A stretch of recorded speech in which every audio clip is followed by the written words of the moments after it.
നമസ്കാരം. ഇന്ന് വൈക്കം മുഹമ്മദ് ബഷീറിൻ്റെ ചരമദിനമാണ്. ബേപ്പൂർ സുൽത്താൻ എന്നറിയപ്പെടുന്ന ശ്രീ വൈക്കം മുഹമ്മദ് ബഷീർ തൻ്റെ തനതായ ശൈലിയിൽ കൃതികൾ എഴുതി സാധാരണക്കാർക്ക് മനസ്സിലാകുന്ന വളരെ ലളിതമായ ഭാഷയിൽ നോവലുകളും ചെറുകഥകളും എല്ലാം എഴുതി ജനഹൃദയങ്ങളിൽ ഇടം നേടിയ മലയാളത്തിൻ്റെ വലിയ ഒരു സാഹിത്യകാരനാണ്. അദ്ദേഹത്തിൻ്റെ ഈ ഓർമ്മദിനത്തിൽ അദ്ദേഹത്തിൻ്റെ കഥയായ വിശ്വവിഖ്യാതമായ മൂക്ക് എന്നതിനെക്കുറിച്ചാണ് ഞാൻ പറയുന്നത്. ഇത് എനിക്ക് ഏറെ ഇഷ്ടപ്പെട്ട ഒരു കഥയാണ്, ചെറിയൊരു കഥയാണ്. ഇതിലെ പ്രധാന കഥാപാത്രം ഒരു പാചകക്കാരനാണ്. അദ്ദേഹത്തിന് എഴുത്തും വായനയൊന്നും അറിയത്തില്ല. സാധാരണ ഒരു പാചകത്തൊഴിലാളി. പാചകം ചെയ്യുക, ജോലി ചെയ്യുക, ഉറങ്ങുക, ഇതിൽ കവിഞ്ഞൊന്നും അദ്ദേഹത്തിൻ്റെ ജീവിതത്തിൽ ഉണ്ടായിരുന്നില്ല. പെട്ടെന്ന് ഒരു സുപ്രഭാതത്തിൽ അദ്ദേഹത്തിൻ്റെ 24ാമത്തെ വയസ്സിൽ ഒരത്ഭുതം സംഭവിക്കുന്നു. അദ്ദേഹത്തിൻ്റെ മൂക്ക് വളരാൻ തുടങ്ങുന്നു. മൂക്ക് വളർന്ന് പൊക്കിളിൻ്റെ അത്രയും ആകുന്നു. അതോടുകൂടി അദ്ദേഹത്തെ കാണുവാൻ ആളുകൾ തിക്കും തിരക്കും കൂട്ടുന്നു. അദ്ദേഹം പ്രശസ്തനാകുന്നു. ഇതറിഞ്ഞ അദ്ദേഹത്തിന് ആൾക്കാർ ഒരു പേരും നൽകി, മൂക്കൻ്റെ അമ്മ അദ്ദേഹത്തെ കാണാൻ ഒരു ഫീസ് നിശ്ചയിക്കുന്നു. അങ്ങനെ ഫീസ് വാങ്ങി ആൾക്കാർ മൂക്കനെ കാണുന്നു.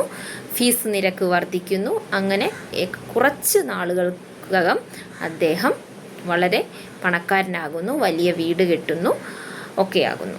അതോടൊപ്പം എല്ലാ കാര്യത്തിലും അഭിപ്രായം പറയാനും അദ്ദേഹം ആരംഭിക്കുന്നു. ആളുകൾ അദ്ദേഹത്തിൻ്റെ അഭിപ്രായങ്ങളെ വളരെ വലുതായി കാണുന്നു. മൂക്കൻ അഭിപ്രായം പറയാത്ത കാര്യങ്ങൾ വലിയ കാര്യമല്ല എന്ന് ചിന്തിക്കുന്ന തരത്തിലേക്ക് കാര്യങ്ങൾ എത്തുന്നു.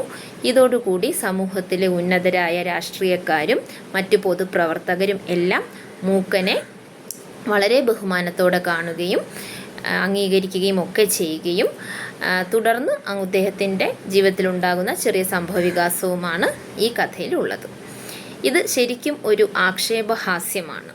സമൂഹത്തിൽ നിലനിൽക്കുന്ന കള്ളത്തരങ്ങളെയും അനാചാരങ്ങളെയും എല്ലാം തുറന്നു കാട്ടുവാനായിട്ട് ബഷീർ എഴുതിയ ഒരു പ്രതീകാത്മക കഥയാണ്, ഒരു സാങ്കല്പിക കഥയാണ് വിശ്വവിഖ്യാതമായ മൂക്ക് എന്നുള്ളത്.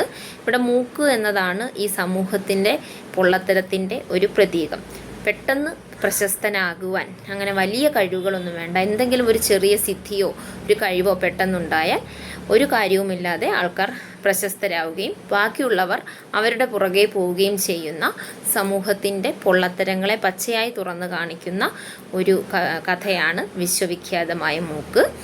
ഇന്ന് ഈ ഒരു സോഷ്യൽ മീഡിയയുടെ കാലഘട്ടത്തിൽ ഏറെ പ്രസക്തമായ ഒരു കഥയാണ് വിശ്വവിഖ്യാതമായ മൂക്ക്. നമുക്കറിയാം, ഒറ്റ നിമിഷം കൊണ്ടാണ് ചില വീഡിയോസുകളും ആൾക്കാരുമെല്ലാം വൈറലാകുന്നത്. പുതിയ ഭാഷയിൽ പറഞ്ഞാൽ വൈറലാകുന്നതും ആൾക്കാർ അവരുടെ പുറകെ പോകുന്നതും.